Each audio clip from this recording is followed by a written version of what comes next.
Next हम देखेंगे कि विद्युत क्षेत्र में द्विध्रुव की स्थितिज ऊर्जा। यदि हम किसी विद्युत क्षेत्र के अंदर द्विध्रुव को लेकर के आए तो उसको लाने में जो किया गया कार्य होगा वो उसकी स्थितिज ऊर्जा होगी, उसका मान हम ज्ञात करेंगे। तो देखिए बच्चों को एक समान विद्युत क्षेत्र है, ये हमने एक समान विद्युत क्षेत्र मान लिया। इस विद्युत क्षेत्र के अंदर हम एक द्विध्रुव को लेकर के आ रहे हैं। द्विध्रुव का मतलब हो गया एक माइनस क्यू आवेश, एक प्लस क्यू आवेश, और दोनों के बीच में बहुत कम दूरी है जिसका मान कितना है 2a है। तो इस द्विध्रुव को जब यहाँ हम लेकर के आएंगे तो किया गया कार्य होगा वही स्थितिज ऊर्जा होगी, ऐसा हम जानते हैं। तो इनकी स्थितिज ऊर्जा का मान ही हमको ज्ञात करना है। तो देखिए बच्चों हम अनंत से लेकर के आएंगे, हम जानते हैं स्थितिज ऊर्जा का मान ज्ञात करना है या विभव वहां ज्ञात करना है या वहां तक लाने में किया गया कार्य हमको ज्ञात करना है। तो उस सबके लिए हमको क्या करना पड़ता है, आवेशों का जो भी निकाय होता है तो उसको कहां से लाना पड़ता है, अनंत से लेकर के आना पड़ता है, और फिर हम ला करके कहां रखते हैं, विद्युत क्षेत्र में रखते हैं और किए गए कार्य का मान ज्ञात करते हैं। तो देखिए बच्चों कि जब मैं अनंत से माइनस क्यू आवेश को लेकर के आऊंगा यहाँ, तो किया गया जो कार्य होगा उस कार्य का फॉर्मूला या विभव का जो फॉर्मूला होगा वो जो आएगा वो ऋणात्मक मान में आएगा, नेगेटिव मान आएगा।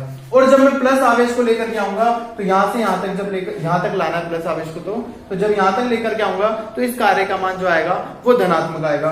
अब मैं जब इन दोनों को जोड़ूंगा तो यहां से यहां अनंत से लेकर के इस बिंदु तक जो इसके कारण इसको लाने में किया गया कार्य माइनस को वो ऋणात्मक है, और यहां से यहां तक जो प्लस को लाने में किया गया कार्य है वो धनात्मक है। तो दोनों कार्य को हम चाहें तो लिख भी सकते हैं, और हम चाहें तो जो माइनस को यहां तक लाने में किया गया कार्य और प्लस को लाने में किया गया कार्य है तो वो दोनों कार्य परिमाण में तो बराबर है, पर दोनों एक प्लस है और एक माइनस है। तो इन दोनों को लाने में जब कुल कार्य निकालूंगा तो अनंत से यहां तक का और अनंत से यहां तक का, प्लस आवेश का और माइनस आवेश का, दोनों का आवेशों का जो कार्य है वो एक दूसरे को कैंसिल कर देंगे। तो जो अतिरिक्त कार्य है जो इसको लाने में किया गया है वो केवल और केवल माइनस क्यू आवेश को लाने में किया गया कार्य है, वो भी कितनी दूरी तक, केवल यहां से लेकर यहां तक 2a दूरी तक, क्योंकि ये एक्स्ट्रा दूरी है जो माइनस क्यू आवेश ने चली है।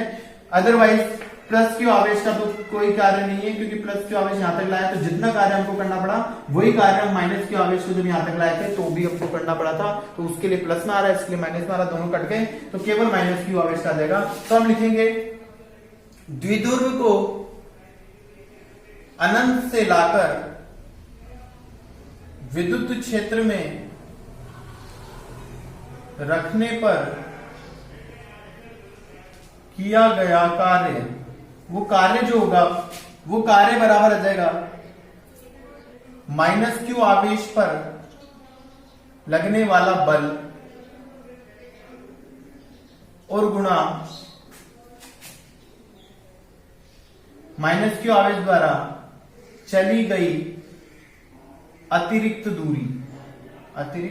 दूरी जो इसने एक्स्ट्रा दूरी चली है प्लस क्यू के बजाय वो दूरी और आ जाएगी। तो क्या क्या कार्य, माइनस क्यू आवेश पर लगने वाला बल। अब माइनस क्यू आवेश पर जो बल लगेगा F बराबर होता है QE, तो आवेश का मान Q और E विद्युत क्षेत्र, और चली गई अतिरिक्त दूरी कितनी है तो 2a है। तो किया गया कार्य बराबर आ गया माइनस का ये Q गुणा 2a को हम P भी लिख सकते हैं, तो P गुणा E, ये द्विध्रुव आघूर्ण P की फॉर्म में लिख दिया। तो इस तरह से इसको लाने में किया गया कार्य आ गया माइनस PE। तो द्विध्रुव को विद्युत क्षेत्र में लाने में किया गया कार्य तो हमारे पास आ गया।